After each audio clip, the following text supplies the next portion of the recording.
said that my current rate on a 6-month contract would be 4.99. Really? And for autopilot, yes. So And you're in New York? I'm in New We're York. crushing New York market. So thank you, Ann. Appreciate You're welcome. that. So that's a legitimate percentage-wise. That's what I mean. You're talking 7.2 to 4.9. I've got a calculator. I think it's like 30-some-odd%, isn't it? So it's around 30%. So now you're seeing the value of her, and she's on either a $6 a month. I Right? Or you're think the that $8. throws me to 8. So she's big enough. Her bill is big enough. She's 8. But the estimated savings for her for that period was It's over $400 over for 400 6 months. Wow. Not bad, right? Yeah. So welcome to freaking autopilot. That's right. But now, that is an actual case, so don't use that in your pitch, right? You know, hey, you're going to say, don't ever quote amounts, because you don't know the amounts. Right. Because remember, in autopilot, we may not save somebody money. We may not even take them as a customer because we can't find them a product that's better than the utility initially. We'll keep them queued up. We won't charge them. They'll still be an autopilot customer. They'll still count for you as an autopilot customer until we can provide value, and then we'll switch them over. Man, we are doing this right. Excellent. Rob, they need to be current on their bill? Well, the rules as far as switching to a third-party supplier, it depends on, if they have to be current to switch to a third-party supplier from the utility, then they're gonna have to be. Yep. So that's a rule outside of us. Remember, we're not a supplier. Yep. We are just a service. No, I understand. So the same rules apply to them that would apply to them no matter what. Right. Rob, Yeah. may make a comment. That's a good story because don't preclude the new consortiums that are coming into play in the Massachusetts market now. Right. There's proof that they can be beat. Absolutely, they I can was be. surprised. I'm shocked. I am too, because I told Rob it's gonna be like, I'm gonna do this, but I don't think I'm gonna be able to switch my own Yeah. over. But see, keep in mind, she's in a municipal aggregation. Some municipalities don't allow the citizenry to switch. In NYSEG, in hers, her community does allow you to opt out. Right. So she could still be an autopilot customer even though she's in an aggregation. What about municipality? It's valid. It's not municipality, it's aggregation. But Municipality, you can't do anything, but other towns without. that's my point. You have to understand Yeah. what circumstances. If she couldn't switch, she wouldn't be able to switch. But if she can switch, if she has that option, she can still switch. All right, let's move on. Features versus benefits. I never really developed this out. So features just tell you what the product does. Benefits tell what the product does for you. So when you are selling, keep in mind, stay out of, it's not a problem to tell people what a product does if you immediately follow up with what it does for you. So there's nothing wrong with telling the features of a product. Think about autopilot. What does it do? It monitors the greater market.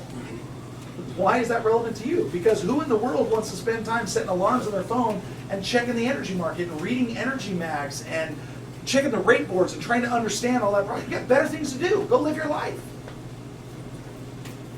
So you talk about the feature of the fact that it will monitor, but then you tie it back to the benefit of why that's important to you. So frame your mind to always reference the value or the benefit to them as a consumer, even when you're selling them as a consultant. When you're selling them on the idea to become a consultant, you want to make sure that you're talking about, well, to become a consultant, it's $199. That's a feature. What's the benefit to that? The benefit is you get to be your own business owner. You get to own your own business, to have the potential vehicle to provide you whatever level of income you want, to provide you whatever level of freedom for less than $1,000. I always say, by the way, for less than $1,000. Because it's $199 less than $1,000? It is. It's a hell of a lot less than $1,000. But you set the bar in their mind that they can get into a business for less than $1,000. Well, yeah, it's less than that. I mean, it's $200. And oh, by the way, there's no website fees, so all that's included for the whole year. I mean, isn't that great? It is awesome. How much is it today? $149 today, yeah. All right, excellent. Now there's two primary hot buttons. Two primary hot buttons that people, when you're looking to do a business, They really want two things out of life. Of all the answers, of all the excuses, of everything they'll ever give you, they really fall into two buckets. They need more money or they need more time. That's really the crux of what drives people and what they need out of life. They need time flexibility first, which ultimately could lead to time freedom, which is totally separate. Time freedom and time flexibility are two totally different things. Time flexibility is the ability to control your own life. Time freedom is the ability to not even have to show up if you don't want. Or financial stability, which is different than financial freedom. Financial stability is your bills are covered. You're covered and you're able to save. Financial freedom is when your money works for you. You actually can live off the interest of what you have coming in. Or the residual coming in pays your bills, pays your taxes, pays your savings, pays everything it needs, and you have disposable money left over. That to me is still financial freedom, because that's a recurring revenue stream. So there's two ways to get it. Make enough money you can live on your interest, or build up a residual income that can pay your bills and leave you disposable income at the end of the month. Both of those provide freedom. But keep in mind, those are the two things. When you're talking to people, just be listening. Listen to what they say. Remember active versus passive listening? Listen to these cues. If they're talking about never having enough time or not being able to go to their son's or daughter's sporting event or their son's or daughter's recital, dance program, whatever. Those are hot buttons for them. You're listening, you're cueing in as a salesperson, you're listening to what they say so that when you restate, you can say, man, I totally appreciate the fact that you haven't been able to go to your son's football game for the last 6 months. How does that make you feel? Remember, people by an emotion. It pisses me off. I'm mad that I can't go. It makes me sad that I can't go to my son's football games because I'm too time constrained with my job. How would it make you feel if you could do something that in the beginning it might start out as a side hustle, a secondary income to support your primary income, but that has the potential to become your primary source of revenue. And that being the case would allow you to never miss another one of your son's games. How would that make you feel to never miss another game? Oh my gosh, that'd be the greatest thing in the world. If he was that answer. I'd like to mark a time with you that I can show you about how that could be the case, how this could bless you and your wife and your children, your whole family. When's a good time that we could meet? Tuesday or Wednesday? You are always solving problems. That's what you do as a salesperson. You're a problem solver.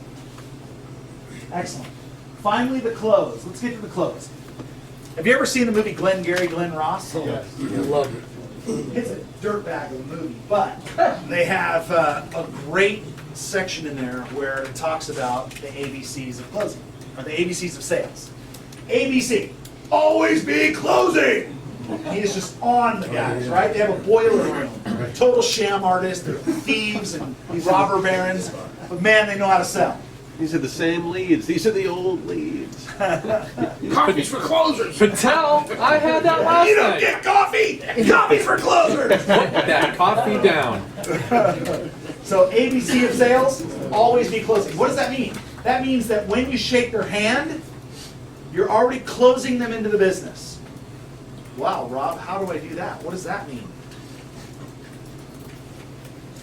Mark, right? Chris. Not Mark. When you introduced me, I swear you said Mark. Yes, he did. Man, Chris, that's a firm handshake. Some of my favorite leaders in our company have firm handshakes like that. Mark? Does he even know what our company is? Yeah, Mark, one of my favorite leaders in our company, he has a great handshake like that. So, I know that's a subtle statement. But what I'm doing is I'm planting a seed from the very beginning that people with firm handshakes are good leaders in our company. Because he knows he has a firm handshake. I'm crushed. I guarantee you I'm not the first one to ever tell him he's got a firm handshake. Right? So what I did is I just planted a seed from the moment I met the guy, bless you, that he has a firm handshake, and leaders in our company, some of our top income earners have firm handshakes. I look forward to introducing you to them someday. That's it. I haven't even told him about the company. He doesn't even know my name. Doesn't know anything, right? but I've planted a seed in his subconscious that he has one of the characteristics of our top income earners in our company. I'm pre-closing him. Does that make sense? What are you pointing at? I was asking if that was Baldwin. Yes. Yes. It is. Yep. All right. In order to close, you're constantly closing throughout the sales process. So every time you're having a conversation with somebody, even in the invite, when they accept the invite, so what's going to work best for you, Tuesday or Wednesday? Tuesday. Tuesday works best. Now, mornings or afternoon better for you? Afternoon. Okay, afternoon. I'm pretty tight on the afternoon. Tell me, what's the best time, 1:15 or 2:35? 2:35. 2:35. Now I'm going to go ahead and mark you down for 2:35 on Tuesday afternoon. Now I do have a couple other appointments before and after, so I'm running pretty tight on that. So you'll commit to 2:35. I'm going to go ahead and mark you down. Yep. Excellent. So when I sit down and when we go through this process, it's going to take about 20 minutes. But when I take you through this process, the outcome is your life could change. Are you open to your life changing? Okay. So I'm pre-closing him on the idea that he's already open for his life to be able to change if he likes what we have to say. Because that's an outcome of that 20 minutes. Could his life change? You bet. I'm pre-closing him in the idea. Or we're buddies and we're just shooting the bull, and I'm like, man, when you become a pace setter, I can't wait to walk you across the... I'm going to see if the company will let me walk across the stage with you when you become a pace setter. What's a pace setter? Does it matter? I'm pre-closing him to the idea that he's already a pace setter. Man, you have the skill set to be one of our first diamond executives in our company. I wish I was as talented as you. What? What's a diamond executive? I have talents. You're pre-closing him. In his mind, you're setting the stage for his future life. That's always be closing. Got it? Got it. That's sales 201, right? But in the end, if you don't ask for the sale, you're never going to close a deal you don't ask for a sale. As a salesperson, I'm going to share with you a perfect example. I hope you're watching, Cheyenne, because you're amazing. I was at Joe Burney's event in Quantick, New Jersey. He had a 19-year-old girl who had a 19-year-old guest. They sat in the back. Closed the meeting. I collected all the apps. Her guest was a prospective consultant. Her guest had an app in his hand, but he was not filling it out. And I was listening to her, and when she turned to him, she said, David, what's his name? She said, David, what's the one thing holding you back? This is a 19-year-old girl. She didn't ask, come on, David, do this with me. Right? No typecasting. This girl was straight sales. So David, tell me, what's the one thing holding you back right now from starting a business with me? And she sat there quiet and didn't answer. She didn't answer her own question. Two really talented sales skills in a 19-year-old girl who had no formal sales training. So I popped over there and I made such a big deal out of that. I was like, you have no idea. If you do not sign this app and work with this girl, you're selling yourself short because she's a leader. And I've watched people take sales training and still not get how cool that was. I just want to share with you what she just did. What's called a closed-ended question. She asks you an open-ended question. What's the one thing holding you back? And then stopped and waited for you to answer. I said, you don't have any idea how good she's going to be as a team partner in working with you. And he's like, so she closed her first consultant. She's brand new in the business. She's in less than a week. This was her first local. She brought a guest, closed her first guest. Just nice. Cheyenne. Everybody give Cheyenne a round of applause. Your story is resonating. Anyway, it was really awesome. I just thought that was classic. All right, so she asked for the sale. All right, now let's talk about some of the closes. Alternate close we've pretty much discussed. Be honest, does anybody not know what the alternate close is? Raise your hand if you don't know what the alternate close is. You said alternate or open? Alternate. Right, that's what I'm Yeah, so alternate close is what we've been using all day. It's one of my favorite closes. It asks all open-ended questions. Assumptive close is, like I just said with Chris, man, when you're a pace setter, when you reach pace setter, it's gonna be so fun to walk across the stage together. I'm assuming he's already made the decision. We've talked about it. Hey, when we go on our first one at a time trip, and we're in,